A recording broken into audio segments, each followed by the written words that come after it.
Igitabo cy'imigani igice cya 25. Iyindi migani ya Salomo.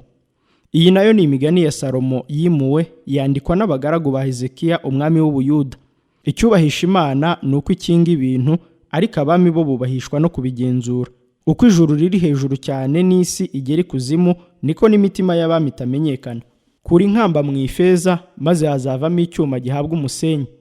Kura abagore imbere y'umwami, maze ingoma ye izakomezwa no gukiranuka. Ntukibonabone imbere y'umwami, kandi ntugahagarare mu mwanya w'abakomeye, kuko ibyiza ari uko wahamagarwa ngo ngwino witabe, biruta ko wasubizwayo imbere y'umwami murebana. Ntukihutire kuburanya mugenzi wawe, yagutsinda wakorwa n'isoni, hanyuma ukabura uko ugira. Ahubwo mwikiranure muri ukwanyu, kandi ntukabitarange, kugira ngo ubyumva atazakugaya, kandi umugayo wawe ukazaguhamaho. Ijambo ryizihiye rivuzwe mu gihe gikwiriye ni nk'amatunda y'izahabu ku mbehe y'ifeza. Gucyaha k'umunyabwenge gutunganira ubyumva nk'impeta y'izahabu cyangwa imitamirizo y'izahabu nziza. Uko imbeho ya shelegi imera mu gihe cy'isarura, niko intumwa idatenguha imerera abayitumye, kuko inyura umutima wa ba shebuja. Nk'uko imvura irimo umuyaga ikuba igapfa, niko umuntu amera wishimiriza ibyo azatanga kandi abeshya. Kwitonda ukarindira byemeza umutware, kandi ururimi rworoheje ruvuna igufwa. Mbese ubonye ubuki? Uryeho ubuhagije, nturenze urugero kugira ngo utaburuka. Ntugahoze ikirenge cyawe mu nzu y'umuturanyi, kugira ngo ataguhararuka akakwanga. Umuntu ushinja umuturanyi w'ibinyoma ni nk'imangu n'inkota n'umwambi utyaye. Kwizera umuhemu mu gihe cy'amakuba ni nk'iryinyo ricitse n'ikirenge gitanye. Udabagirira umuntu ubabaye mu mutima ameze nk'uwiyambika ubusa mu mbeho, cyangwa nk'umushari wa vino usutswe ku munyu. Umwanzi wawe nasonza umugaburire, nagira inyota umuha amazi yo kunywa, kuko uzaba urunze amakara yaka ku mutwe we, kandi Uwiteka azakugororera. Umuyaga uva ikasikazi uzana imvura, niko n'ururimi ruzimura rutera kwiraburirwa mu maso. Kuba mu gakinga k'urusenge biruta kubana n'umugore w'ingare mu nzu y'inyumba. Nk'uko amazi afutse amerera umutima waka, niko n'inkuru nziza zimera zivuye mu gihugu cya kure. Umukiranutsi wiyoroshya imbere y'abanyabyaha ameze nk'iriba ritobamye n'isoko yandujwe. Si byiza kurya ubuki bwinshi, kandi icyubahiro abantu bishakira si cyo cyubahiro nyakuri. Umuntu utitangira mu mutima ameze nk'umudugudu usenyutse utagira inkike. Igitabo cy'imigani igice cya 26. Nk'uko urubura rwo mu cyi rudakwiriye, haba n'imvura yo mu isarura, niko kubaha umupfapfa bidakwiriye.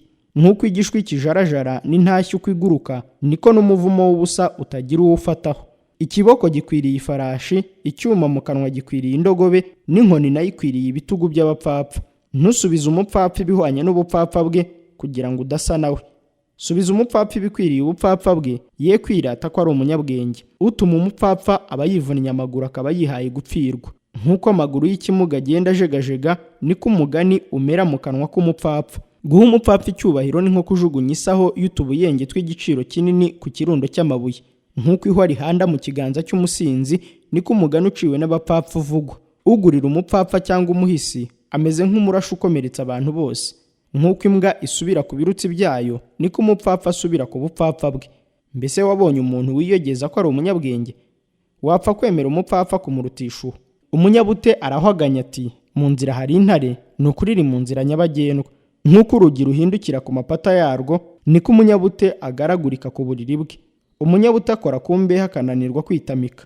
Umunyabute yibwira ko ari umunyabwenge kurusha abantu 7 basubizanya impamvu.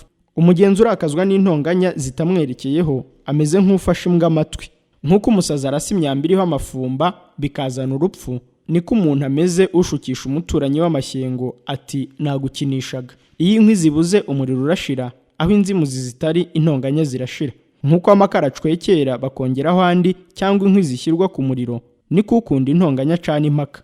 Amagambo y'inzimuzi yongorerana aryohera amatwi, kandi akuzura umutima.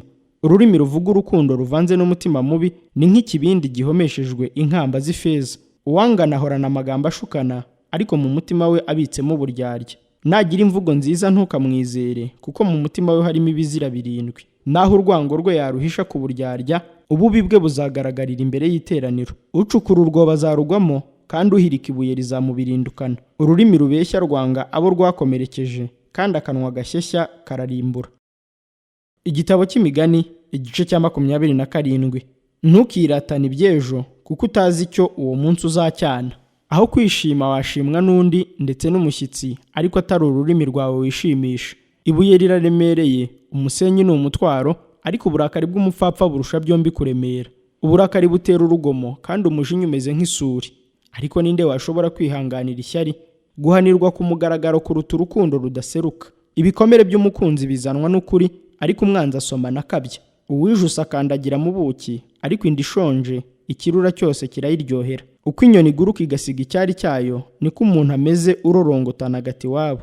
Nk'uko amadahano y'imibavu anezeza umutima, niko umuntu aryoherwa n'inama ivuye mu mutima w'inshuti ye. Ntukareke inshuti yawe n'inshuti ya so, kandi ku munsi ugize amakuba ntukajye gutabaza mwene so. Umuturanyi uri hafi aruta umuvandimwe uri kure.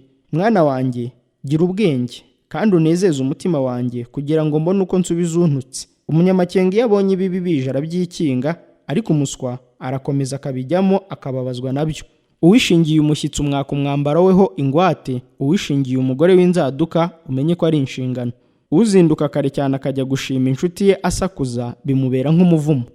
Umunsi w'imvura nyinshi y'urujojo rudahita n'umugore w'ingara uvuga urudaca birahwanye. Ushaka kumubuza ni nko kubuza umuyaga, azamufata anyerera nk'amavuta. Uko icyuma gityaza ikindi, niko umuntu akaza mugenzi we. Uhinga umutini niwe uzarya imbuto zawo, kandi unamba kuri shebuja niwe uzashimwa. Nk'uko amaso y'umuntu arebana n'ayo mu mazi, niko umutima w'umuntu ureba mu wundi. Ikuzimu n'irimbukiro ntihahaga, niko n'amaso adahaga kurora. Uruganda rutunganya ifeza, n'itanura ritunganya izahabu, kandi umuntu ageragezwa n'ibyo bamwogeza. Nubwo wasekurisha umupfapfa umuhini nk'ingano, ubupfu bwe ntibwamushiramo. Gira umwete wo kumenya uko imikumbi yawe imeze, kandi ufate neza amashyo yawe, kuko ubukungu budahoraho iteka, ingoma nayo idahoranwa ibihe byose. Ubwatsi bukuze buracibwa bukarundwa hakamera ubushya, kandi ibyatsi byo mu misozi bigakoranirizwa mu rugo. Abana b'intama bakubera imyambaro, kandi ihene zivamo izigurwa umurima, nayo amahenehene azaba yo kunyobwa nawe, aguhaze n'abo mu rugo rwawe, ndetse atunge n'abaja bawe.